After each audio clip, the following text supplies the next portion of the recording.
Killing লিস্টের সিরিয়ালেই ছিল ওসমান হাদির নাম। এই অঞ্চলে আমার প্রচুর সোর্স আছে। আমাকে গত পরশুদিন একজন বললো যে ভাই মারিয়ার সিরিয়ালে কিন্তু এখন হাদি। আমাকে বেশ কয়েকজন কনফার্ম করছে যে এখন কিন্তু মারিয়ার সিরিয়ালে হাদি। আপনারা যদি এই ভিডিওটার যেটা আপনাদেরকে এইমাত্র দেখালাম সেটা পোস্ট হওয়ার টাইমিংটা খেয়াল করেন, দেখবেন এটাও কিন্তু 16-17 ঘন্টা আগের। তার মানে হাদিকে যখন মারা হয়েছে তার অনেকক্ষণ আগের ভিডিও। এখন চলেন আসল ঘটনায় আসি। জুমার নামাজের পর বেলা 2:25 বিজয়নগর বক্স কালভার্ট এলাকায় 3টা মোটরসাইকেলে চড়ে সন্ত্রাসীরা এসে মাথায় টার্গেট করে গুলি করে জুলাই আন্দোলনের অন্যতম সাহসী নেতা ওসমান হাদিকে।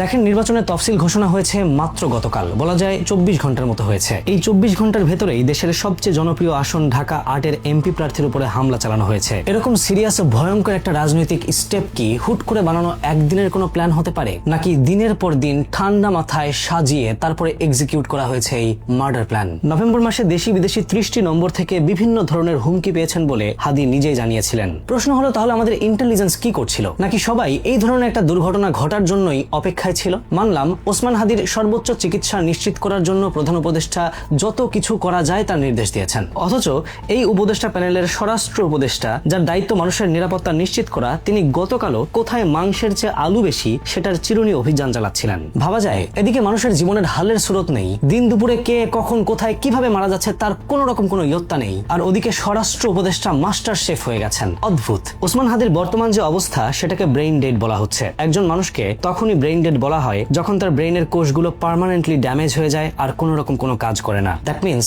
দেয়ার ইজ নো কামিং ব্যাক। এই সময় মানুষ নিঃশ্বাস প্রশ্বাস নেওয়ার মতো স্বাভাবিক কাজ পর্যন্ত করতে পারে না। একমাত্র সৃষ্টিকর্তার পক্ষ থেকে কোন রকম কোনো মিরাকেল হলেই কেবলমাত্র মানুষটির ফিরে আসা সম্ভব। একটা নির্বাচনের তফসিল ঘোষণার পর থেকে প্রার্থীদের উপরে জীবনের যে কোনো ধরনের হুমকি আসতেই পারে। যেহেতু বাংলাদেশ বলে কথা, সুতরাং সেই ইন্টেলটাও যাদের দায়িত্ব তাদের কাছে থাকা উচিত ছিল। কিন্তু গুরুত্বপূর্ণ সমস্ত নথিপত্র, ফাইল, কাজ বাজ বাদ দিয়ে তিনি খুঁজে বেড়াচ্ছেন মাংসের ভেতরে আলু কম নাকি বেশি। এখন তো মাত্র তফসিল ঘোষণা হয়েছে, নির্বাচন আসতে আসতে কি তাহলে আমরা ধরে নেব যে দেশটা মৃত্যুপুরীর দিকে এগিয়ে যাচ্ছে? নির্বাচনের ডেট তো দিয়ে দিল, ডেট দেওয়ার আগে বছর খানেক 1.5 বছর খানেক সময় নিয়ে নিল। কিন্তু প্রশ্ন হচ্ছে, এই সময়টাকে তারা কতটুকু ইউজ করতে পেরেছে? আর ইউজ যদি করেও থাকে, তাহলে এই সন্ত্রাসবাদের ভেতরে নির্বাচন কি আদৌ ঘটানো সম্ভব? স্বরাষ্ট্র উপদেষ্টা কি সেই নিরাপত্তা মানুষকে দিতে পারবেন নাকি ব্যর্থ হবেন? নাকি এতটা সময় ধরে তিনি যে ব্লান্ডার গুলো সাজিয়ে রেখেছেন সেভাবেই এই একটা মাসও তিনি তার গদি কামড়ে চুপ করে বসে থাকবেন, খুঁজে বেড়াবেন কোথায় মাংস কোথায় আলু? 24 ঘন্টার ভেতরেই ওসমান হাদির উপর হওয়া এই আক্রমণের বিচার করতে হবে। দেখেন, যেটা ভালো মনে হয়। আমি তাই করি ভাই, যখন চায় মনটা করি শত্রুর সাথে গলাগলি, ভাই মৃত্যুর সাথে পাঞ্জা। আমি উন্মাদ, আমি ঝঞ্ঝা, আমি ভিতিয়ে ধরিত্রীর বলবীর চির উন্নত মামুষীর।